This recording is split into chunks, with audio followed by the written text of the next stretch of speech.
बात करेंगे मार्केट की। 3 दिनों की गिरावट के बाद बाजार में शानदार बाउंस बैक देखा। कंज्यूमर ड्यूरेबल्स को छोड़कर बीएसई के सभी सेक्टर इंडेक्स बढ़त पर बंद हुए। सेंसेक्स 847 पॉइंट चढ़कर 60,747 पर और निफ्टी 242 पॉइंट चढ़कर 18,101 पर बंद हुआ।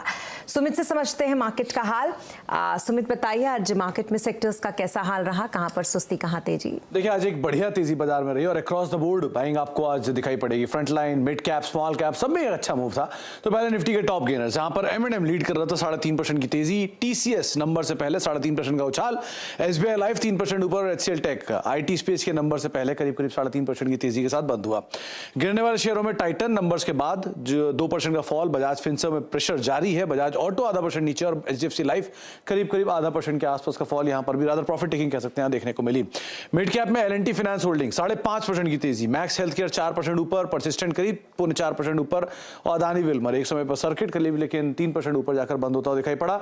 मिड कैप के गिरने वाले शेयरों में आइडिया नेगेटिव न्यूज फ्लोज का इंपैक्ट, ट्रेंड 2.5% नीचे, HPCL 2% नीचे और प्रेस्टीज एस्टेट करीब 1.5% के आसपास का फॉल यहां आता हुआ दिखाई पड़ा। लेकिन आज फ्लेवर था IT में, तो पूरा IT स्पेस जोरों में, जिसमें persistent system, TCS, HCL, Tech Mahindra, ये कुछ स्टॉक है जो कि 3 से लेकर 4% तक आज की तेजी में बढ़ते हुए दिखाई पड़े। जी, बहुत शुक्रिया तमाम मार्केट अपडेट के लिए आपका सुमित।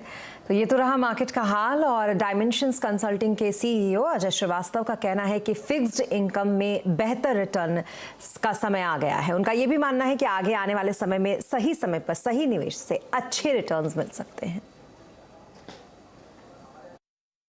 पिछले 6 महीने से आपके प्रोग्राम में बोलते आ रहे हैं कि फिक्स्ड इनकम का टाइम आ गया है, कस्टमर्स को लॉक इन करना चाहिए और ये भी देखना चाहिए आज का टाइम नहीं है कि पिछले 3 साल में अगर आप देखेंगे तो इंडेक्स का रिटर्न आपके फिक्स्ड इनकम से कम ही आया है। इंडेक्स चाहे वो इंटरेस्ट रेट कम भी थे मार्केट में, तो आप रीट्स ले लीजिए, जैसे इंटीग्रेट जैसे चीजें ले लीजिए, आप उसमें रिटर्न आपकी 9-9.5% पे आई है आराम से विदाउट अ प्रॉब्लम। तो उसके लिए कोई भी इन्वेस्टर को अब बैलेंस करना पड़ेगा। और खासकर ये जो साल है 2023 में, ये साल हमारे हिसाब से ये होगा कि आप क्या खरीद रहे हैं इतना इंपॉर्टेंट नहीं है, या कब खरीद रहे हैं बहुत इंपॉर्टेंट है। बिकॉज 2022 में भी देखा हमने कि जिस माहौल में खरीदारी करते हैं आप, वो डिक्टेट करेगा कि आप पैसा कमाएंगे या नहीं कमाएंगे।